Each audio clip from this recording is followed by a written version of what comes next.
I've been to Gateshead to meet Vash, someone who, well, to be honest with you, he didn't want to be known. He didn't want people to know his name or what his face looked like or anything about him, really. So it was difficult. He almost wanted the podcast to be done in like one of those video styles where it's like a silhouette and you can't see the person's face, or it's blurred out and you just can't hear their voice properly. But after some talking, I was just like, just be normal on it and it'll be fine. So we did that. I went to Gateshead and it was a great time. He lives in a really nice place. The room was nicely set up. It was a great place to record. We had a really good conversation about the differences between like London and the Northeast culturally, and like just logistically, and just what life is like, the difference between the two in the places. We talked about music. We talked about I don't remember exactly what we talked about, but we talked about a good few subjects. Protein, beef protein that tastes like Ribena, all sorts of things. But it was a good talk. The only problem was that in order to park, I had to go to this Tesco, which was just next to where he lives. And then I had to get all my stuff out of the car. Then I had to go up the travelator into Tesco. And now I've got a suitcase here with a lot of equipment in it. I've got some poles here to put my lights up. And I've got a backpack on. So I'm like, right, walking around Tesco. And the rule is, apparently, you get free parking for 3 hours as long as you pay £5 for something in Tesco. So I'm like, all right, my hands are very much full.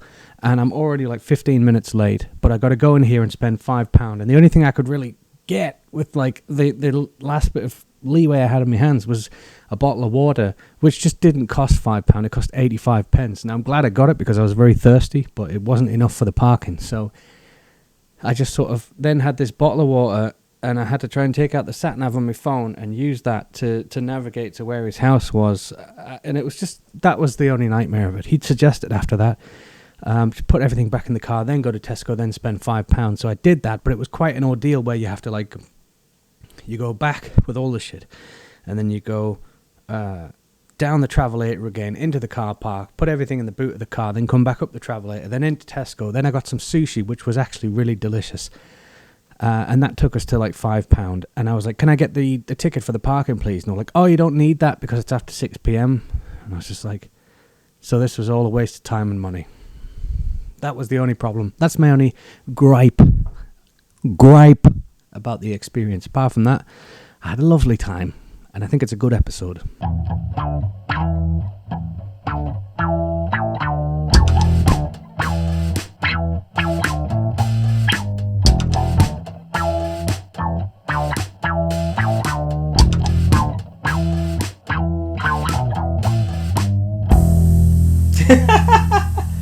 I'd like to get a remote. Oh no. Oh no, it's all falling apart. Just when you said it was all going so well. So, hello. Hello. It's been about an hour's worth of setup and fuck-ups and having to improvise. Yeah.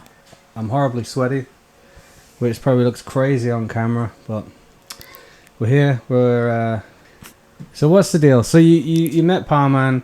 No one knows who Parman is. Nah. You know, this faceless dude from the internet. So you met him, and then I think the main thing of the story is that you went from living in London to living here. And I couldn't remember if you'd originally lived here or not until you answered the door and I heard your voice, and I'm like, well, okay, you're not from here. Yeah, no, I'm pretty fresh out the south. You got that London vibe going on. And, and like, I've been here like a month and a bit. I've been living in Cheshire for a long time. So when I go and meet anybody, it's immediately like, it's just that kind of, you must have encountered a lot of Alreets or... Yeah, sometimes I catch myself saying that. You're joking. Yeah, Give us a blast of your Alreet. No, I can't do accents on demand. It has to be very much in the moment. So in the moment, you just think the most natural thing to say right now is a quick Alreet, just to fit in with the locals. Now I'm under pressure. Alreet. What would you rate that? I would give that. I'd give it a 4 out of 10 because of how I don't know how rehearsed it seemed. I know that you thought about it. Yeah, maybe I've been practicing. Right, I'm ready. I'm going to answer the door. I'll read. There was no confidence behind it. I didn't buy it, but I think there's something endearing about that. Mm-hmm. So when you answered the door, you did not say "I'll read" to me. So I just assume that that's like a special greeting. Maybe if you get a takeaway or something delivered, you give them a quick blast. Yeah, that's just reminded me. I've got a coffee for you brewing. Ah. All right. Now it feels like a show. Now we're talking. It's just the raising of the cup. It's just like, so, it's so much better than just the like so, and then that kind of thing. Like you can see why they would do this on telly. They sort of. So tell me about. There's something very calming about it, I think that's what tea is for. Although that is a coffee. Well, yeah, I would say even these hosts on shows, they'll have a cup with, I don't know, could be anything. I once was recording something and I was just drinking red wine out of a mug like this all day, but it felt like more natural than just having a glass of wine in a thing. I was going through a whole phase where I was like, I'm so crazy, man. I just can't stop drinking red wine all the time. I've got to hide it from people. So I put it in little plastic bottles like the smaller ones of these, and just pour myself a mug of wine. It didn't work well because I couldn't really sing properly, and all the takes were shit, and the project kind of didn't work. You sound better. You think you sound better from the inside, though. It was just like, why is it taking so many takes to get this thing? And I realized when I was sober later, like, it's way easier to sing this when you're not drunk, Although the confidence isn't there, it's just a lot easier. If you were doing a gig or something, fair enough. But if you're trying to get it pitch perfect and not have anything shifted or corrected, then it's a nightmare having drunk takes. Studio energy is very different to live energy. Yeah, it's studio. I mean, I'm noticing the studio stuff here. I wanted to get some of those rocket. Man, these are like 10 years old and they're still going great. That's probably how long ago it was that I was looking at them, and I still haven't committed. I just got some cheap. I can't remember, were they Fostex or something? The ones I got, just some cheap ones off Facebook, and they do the job, but like I feel like they don't do the job at the same time. Like, it doesn't really matter unless you've got a absolutely calibrated to fuck room. Some decent speakers will do the job as long as they're not desktop speakers. No, I mean it's their studio monitors. They're just very basic, the ones I have, and I've been saying for years, like it's not so much like. There's a lot of times when I'm switching them off and then switching them back on, switching them off, switching on, just using headphones and But there's a lot of times where it's really helpful to just hear it in a room rather than through the headphones, because there's nothing worse than that, Yeah, no, I don't like listening to music through headphones unless I have to. Yeah, like on a commute, you couldn't just pull out a pair of these and set them up. But, exactly, yeah. Unfortunately, but it's just the thing of like. If I'm going to show this to people in the real world, I can't have only heard it through headphones. I don't know what it sounds like until I've listened to it through speakers, and that's why I got them. Absolutely. So what kind of stuff are you recording here? Your guitar. I also notice you've got some Dunlop oil here. Yeah.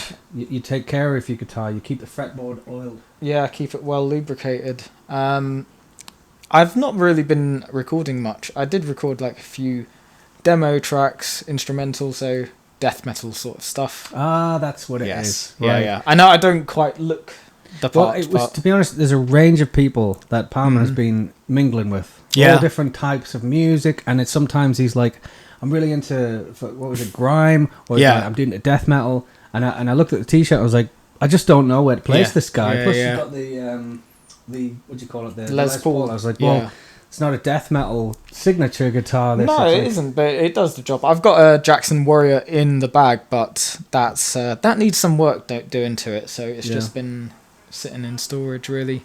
I mean, it's more fitting in with my other style. Like, I love a lot of classic rock. Yeah. Everyone knows me to be the biggest Whitesnake fan in the world.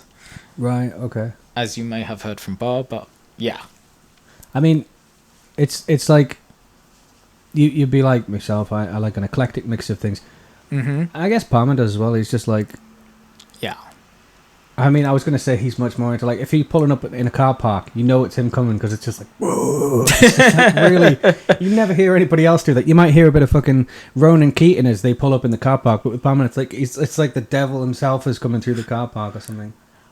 Wow, where do they play Ronan Keating out loud? I don't know. Just whatever's on Magic. Must be a regional thing. Oh yeah. I mean, I feel like he has been pushing that song "Life Is a Roller Coaster" way too hard for like the last 20 years or more. Yeah. I don't know how long ago I it came used out. to love that song as a kid. Yeah, as a kid. Yeah, I remember when it came out and it was like on The Box or MTV. And it was just such a banger. Yeah, that one. And then freaking banger. S Club 7 seemed like a banger when you were a kid because Yeah. it's just something that taps into this part of your brain, and then you hear it later. It's literally just like a scale. Like that's the song. Yeah. It makes you think maybe pop music back then wasn't so bad. I think a lot of it is. Or it's just nostalgia factor. It was. I mean, that was like a novelty band, though, wasn't it? Because it was like the first one. No, S Club. I'm thinking of Hearsay now. But, it was not a novelty band. It was a real band, for some reason. Why were they a thing? I don't know. Because back then, what are we talking about? Like, how long ago are we talking? Like, easily 15 plus years ago. But there was a lot of good stuff going on there as well. Yeah. I don't know how that. It seemed like a good idea, but. Yeah, I mean, a lot of that stuff comes back on because at work we have Heart Radio 90s on. I think it's all the well, I am 30 now, but all the mid 30s and the people in their 40s just reliving their 20s.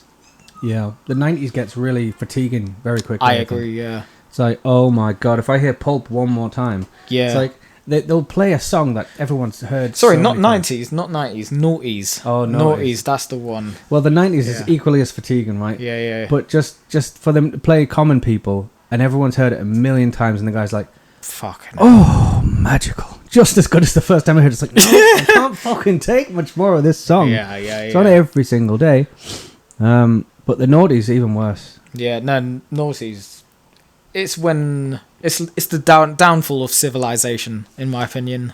Yeah, it's like it's when things started to go to shit, and then they started to pick up again in the 2010 kind of. I don't know why they started picking up. Something about production or something. It started to be. I don't know. It seemed like things sounded a little bit more expensive. They sounded like proper wood rather than like IKEA, whatever. Yeah, it's like suddenly they were getting acoustic guitars out and stuff again. Yeah. One of my least favourite sounds to hear is that one. You hear it in like the Spice Girls. It's just, I don't know what it is. It's like this weird, I don't know. I'll put it somewhere in this clip so you can hear what the hell I'm talking about. I can't wait to hear it. It was like this weird synth bass thing that's, I don't know who used it, what producers were using it in the 90s, but it was all these annoying girl bands and boy bands. And there was so many, and the way the drums sound when you hear them on the radio when you're working, you just think, God, these drums are awful. It's just like sample one, I don't know. Like when you're mixing something here, if you're doing something, whether you have a drummer or not, you don't want it to sound like the stuff from the noughties. You'd never want the drums to sound like that. No, surely. And I'm not endorsed by Easy Drummer, but it's very good software. I've always wanted to use that, but I never have. I recommend it. It's a very good interface. It's easy to use, but I'm a lazy guy, so I don't really use it as much. What do you do instead? Oh, I don't do as much music as the equipment suggests. Oh, it looks very musical, this room. I know, right? All right, so the other thing is the move from London to Gateshead, of all places. I know, right? Why Gateshead? So, maybe in the years 2018, 2019, I started wanting to do hiking more often. So, I'd always travel up from London on a Friday night, either to Newcastle or to Manchester, and then I'd stay over at a friend's house, and then we'd go and do the hike the next day, stay over there, and then go back home on the Sunday. And I started doing this really frequently because I really, really enjoyed it. It's all about the hikes. Exactly. I would never have thought that was the reason, or even connected vaguely to it. I mean, it's not the main reason, but it's a pretty critical. Well, it's a pretty significant reason in the array of reasons. And so I started doing that quite frequently. And then there's also the fact that I just needed to move out of my parents because I had just overstayed my welcome. I mean, I hear that. Yeah. I'm living that life right now. Exactly. I'm sure my parents will disagree because they wanted me to stay, but... Yeah. Was that like the first time you'd moved out, or had you moved out and moved back and moved back? Yeah, so I moved out for uni, lived in Derby for 3-ish years on and off, and then I moved to a place in Crystal Palace for like 2 months during the pandemic, and then that just all fizzled out. You'd been out, you'd been free. I've been out and been free and then came back, so I know what it's like. So one reason was like the fact that I can do different things in these different cities. So one, it's a change of scene. Two, I can do more than just going to bars and pubs and all that. And then, of course, three is the fact that I just need to move out of parents and just get my own space. Anywhere that was better than theirs at this point. I considered London, like just moving out and staying in London. But for you don't get anything that's bang for your buck. No. And notorious for that though, isn't it? Like yeah. I mean, and for me, having lived in London for the majority of my life, I didn't feel the value in it. You know, there's no novelty for it. And I'm getting older. I can't stand the noise or pollution. I like, you know, going hiking and enjoying the fresh air. So I thought, look, I need to like go north. And so I considered options like Manchester. I considered Leeds. I considered Newcastle. And Manchester's great, but it's basically London without a tube. It's getting just as expensive, and everyone's, you know, picked up with the hype. And then Leeds is nice, but it just doesn't have a lot of nice housing. Right. Whereas Newcastle, Gateshead, is pretty bang for buck. I didn't want to show any of the building here, like for privacy's sake, but this is a really nice building. I was of course, yeah. Wow, it's here. Like, because it's a grade 2 listed structure. Because it's so central and with all the amenities, I thought, well, it's going to be like windy, like staircase and shit. It's just like, fucking hell, man. It's just good space, plenty of space. It's not cramped, especially like London property, where I just find they've tried to like convert loads of rooms into 2 rooms. Yeah. And every other property will, you know, convert a house into 2 flats. Yeah. Everything's all crammed in. Here, there's tons of breathing space. I've got an ensuite. Every room in this building has an ensuite. Yeah. You know, and every room is a double room. And for the money, it's absolutely fantastic. It's like there are details about it that you just even just the stairs when we were coming up, I was like, it's really homey. It's just really it was the way the carpets, the wallpaper, like all of it is just like, fuck, they've put a lot of effort in. Someone's put a lot of care into it being like nice. I did appreciate that. Yeah. From the front door to this chair, I've thought, wow, nice. It is genuinely a nice place, and I'd imagine it would be ridiculously expensive in London, and then absolutely. And I feel like I could get somewhere like this in London, but you're looking probably easily twice the price, twice the rates. Another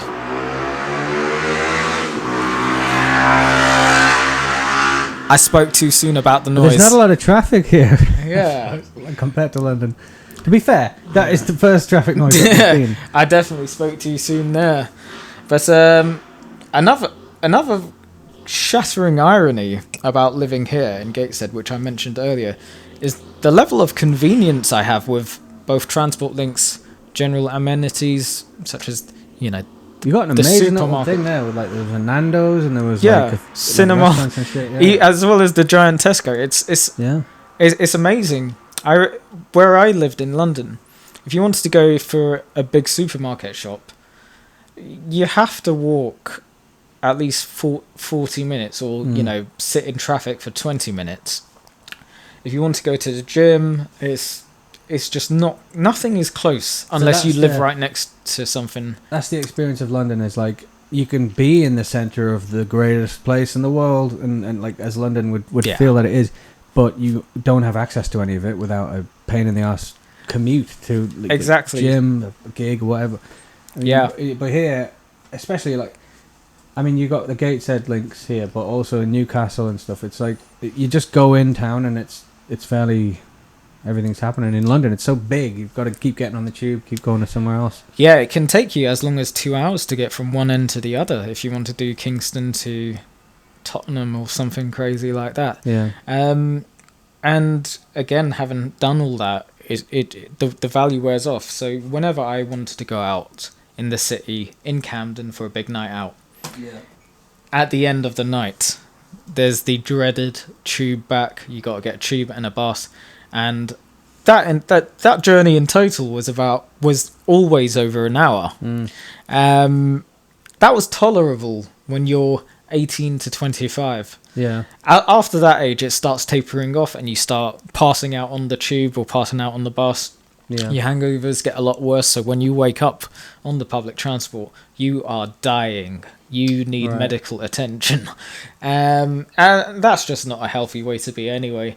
So yeah, literally every single novelty of London has just worn dry on me. It doesn't shimmer like it used to. It doesn't shimmer like it used to. Yeah, I mean, don't get me wrong.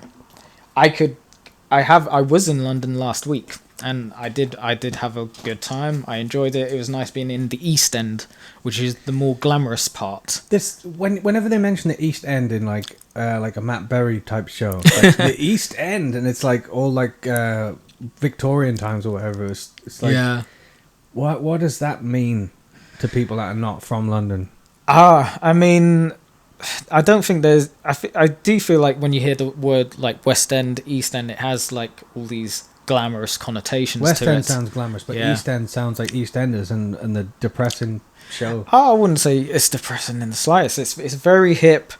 Lot of cool bars, lot of cool clubs, and even like arcades and stuff. It's just Funville, Right. you know. Nonetheless, that's great, and I'm always happy to visit, but it's the kind of thing I don't feel you should like get too enveloped in. I feel like, you know, it's like going to the pub. If you keep going to the pub too frequently, it'll take its toll, and the joy wears off, and suddenly shimmer. you know, the shimmer dies off. Yeah. So those are like the sort of the physical like differences. What are the sort of cultural things that you've noticed about Gateshead, for example, compared to, or have you not been living it up in the Gateshead area? No, I live a lot of a calmer and reserved life now. I don't like going out. I mean, I haven't drank alcohol for 83 days now. Right. So I've been having a long sober stint. So I'm not really into that sort of lifestyle anymore. And I feel like if I do want to get into that, I do go to gigs, or I go to or I might visit a friend in another city, but I never. It's never so like drink centric. Yeah. And I think like one of the reasons Gateshead is so much cheaper is because it's just got less culture to it. Yeah. But that suits me and my priorities right now. I don't feel the need to like be out every other night. If there's something going on, sure, I'll absolutely check it out. Well, that's the thing. It's not like that kind of place, is it? It's a place where, like the commuter links, is just sort of but it gets you where you're going. You go to work, you come home, you relax. You need a sandwich, go get one. Yeah. But it's not like, oh shit, man, the scene in Gateshead is it's just not like that kind of place. Yeah. And you're not missing out, but you don't want to. You don't want to be somewhere where you're always missing out. You just want to be somewhere where it's like, look, there's nothing going on. I'm having a quiet night. Yeah, I mean, I remember being 10 years younger and always wanting to hit up every big event. Yeah. Once again, it's another thing where the shimmer has died down. It's just not a priority right now. I've done it all. What I appreciate more than anything is just a nice quiet evening, or just like a nice quiet meal, or just, you know, just living a healthy life. Yeah. This drink that you've got here, is it a healthy drink of some kind? It's a protein isolate, so it's I thought that when you shook it, I was like, it must be a protein thing. It is, yeah. It's different to what the milkier kind of protein things. Yeah, so it's like beef isolate protein. Beef? Yeah, and they've managed to synthesize it in a way, and I am not endorsed by this company, but they've managed to magic it so that it tastes kind of like Ribena. I can mix some up for you later. Huh. I'll try anything once. Yeah, it's freaking delicious. Yeah. I mean, I used to love the milkshake thing, but that's a whole, especially in summer, it's like, another milkshake. That's precisely why I opted for that, because I do love a milkshake myself, but it's just a bit heavy. It was nice in winter. Well, not really. Do you know what it was? It was like when you're dieting.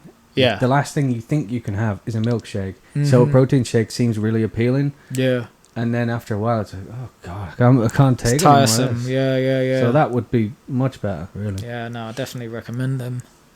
So it's beef, rather than the whey protein. Yeah, so whey is like some sort of synthesized egg and milk, I think. But this is bits of cow made to taste like Ribena. That's just what a world, what a time to be alive. I know, right? What's the numbers on it? What kind of grams of protein per? Oh my god! It's so a 30-gram scoop gets you 27 grams. It's That's pretty cool. damn high. Yeah. Now I haven't done the number crunching. My a friend of mine who recommended this said that the price, the value per unit of protein is technically cheaper than tuna. So it's a good thing. So it's like 50 quid a tub for a 1.8 kilo tub, but Where I used to go on bulk powders. As you can see, I've neglected that for some time. But I used to go on bulk powders and get the whey protein, and that was like 500-gram bags. And I think it's probably a little bit more expensive, but not that much more. And for some, I beefy think Ribena, a 2 kilo bag of regular whey from those places, it'll be about 650 quid without a discount code. Yeah, always get a discount code. There's always a discount code out about one. Yeah, I've never ordered from those places without a discount code. Yeah, because I'm just very frugal and savvy that. There's something I heard somewhere that if you use like sorry 123 or something, it's like it's what they would put on if you were being comped for something as a mistake. So it's a very generic. It's like, this is our goodwill gesture. Yeah. Sorry about your experience, even though you've never used the company. Sorry 123, 10% off or whatever. That could be something for listeners to try. If you're ordering anything, anything, can't hurt to try. Right? Guitar strings. Guitar strings or I don't know, anything you can think of. But it's just, try Amazon. I'm sure I tried it once and it worked, but then I also might just be talking shit. I just don't know. Just false memories. It might have worked, or it might have just. I wanted it to work, so I dreamt it did. Yeah. Was that real or was that a dream? I don't know, because my dreams are so generic now. Like, last night I was dreaming that I couldn't get the scales to work. I was trying to weigh myself, and then this morning I went to the doctor's and got weighed. Like, it was just on my mind. But that could, if there'd been a long gap between the two, I'd have been like, I'm sure I weighed myself, but the scales were broke. It's like, no, that was just a very boring dream. Yeah. I once dreamt that I was eating a bowl of Cocoa Pops. You know? Yeah. That was the whole dream, though. But did you have Cocoa Pops in the kitchen? I woke up and had Cocoa Pops, but it was, I don't know what I'm saying. Like, very beige. If your dream is very small, you could very easily make it come true soon after waking up. I guess dreams do come true. Yeah. As Gabrielle is always saying, dreams do come true. Big tune.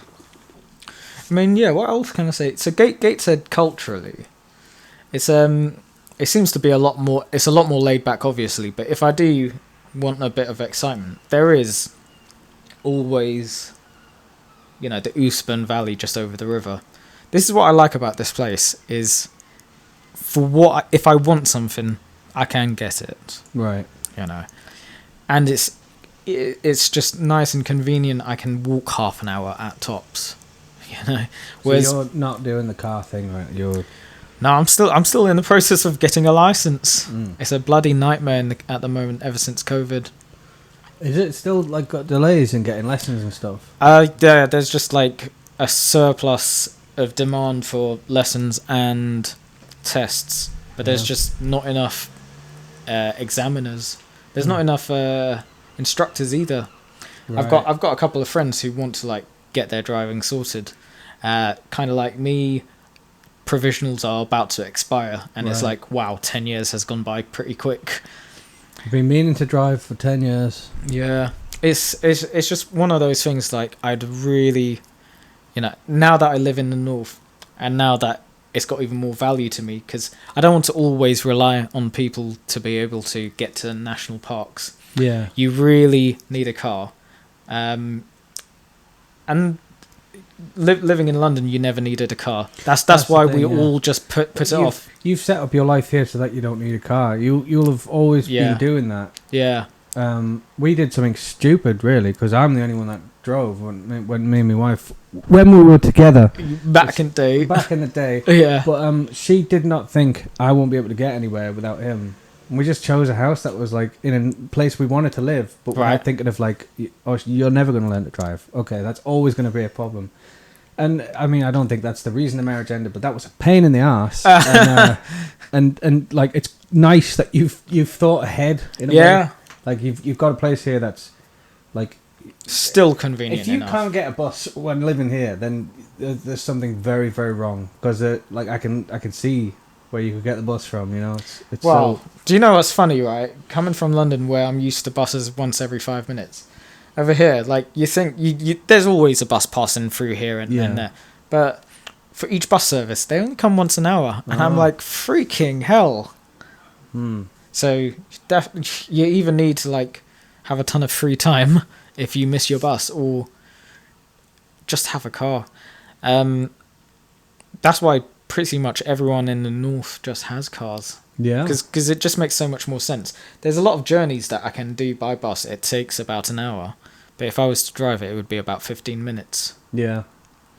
That's the thing. Like, if someone drives, they just expect the other person to be like, "Yeah, I'll see you in 10 minutes" or whatever. It's like, "Oh no, it'll take me all day to do this." You know? Yeah, absolutely. It's like going for nights out, and then it's like suddenly I can't drive now. I've had a drink. I can't drive. And then it's just I'm at the mercy of these shitty public transport things. And the once an hour thing doesn't work if you're drunk. Yeah. Because you just don't have the... what's the word I want to use? Stamina? I don't know if it's the stamina. You just don't have... I'm trying to think of the word. You just become less... I don't know the word. Just functional. You just can't get a goddamn bus on time without missing it. Because you're just busy getting a subway. Because that's more important. And then you miss the bus or train. It's just, it doesn't work with being drunk. Yeah, I'm thinking once I get my license, I'll just do taxi services for drunk people. Like, as in for like my personal friends. Oh yeah. Yeah. I'll just be like, fuck yeah. I've done that. It's not all it's cracked up to be. Like, as a favour and that. I think that's another novelty that is yet to wear off on me. Oh, you'll enjoy it for a bit. And then you'll be like, right, I'm starting to hate driving now. Because I don't know. It's the timing of things with drunk people as well. It's like I get there to pick someone up, and they're like, "Oh, I'm just in the middle of a pint, so I'll finish it." And it's like, "Well, I'm having a good time. I might have another one." It's like, "Okay, but I'm just sitting here like this. So can we just?" Like, I hate that. Well, that's good to know. The people are enjoying themselves. You won't be. Yeah. Deliberately not enjoying yourself so you can drive them, and that's the problem with giving these lifts. All right, that's good to know. It's not the bit where you're driving them; it's the bit where you're trying to get them into the car. To go, like, okay. Can we go now? Like, they don't want to cut their night short. Plus, there's also the risk of them vomiting in your car. I guess that's the only other risk. But I've seen that happen. Yeah, I've been through it. Yeah. I was once sick in a taxi, but I just caught it in my hand like that and then carefully got out. So it smells. That's very considerate of you. None of it went on the taxi. Yeah, and you didn't get penalised for it. Apparently, my wife got a 1 star off the taxi driver because we didn't mention the vomit.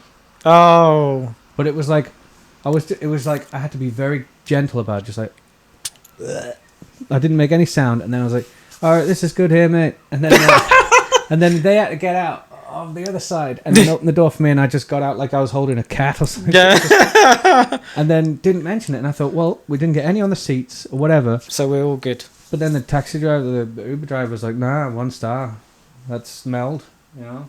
So it ruined her rating for a long time. Oh well, no big deal. Yeah, but that was my only experience vomiting in a taxi. I've had lifts off people when I've been vomiting, but I put my head out the window and I was just sick all over the side of the car, which is annoying, right? Yeah. It's not like a number one thing to do in someone's car, but it's better than doing it inside the car. Absolutely. So if you're going to give these people lifts, open all the windows and encourage them to face outward.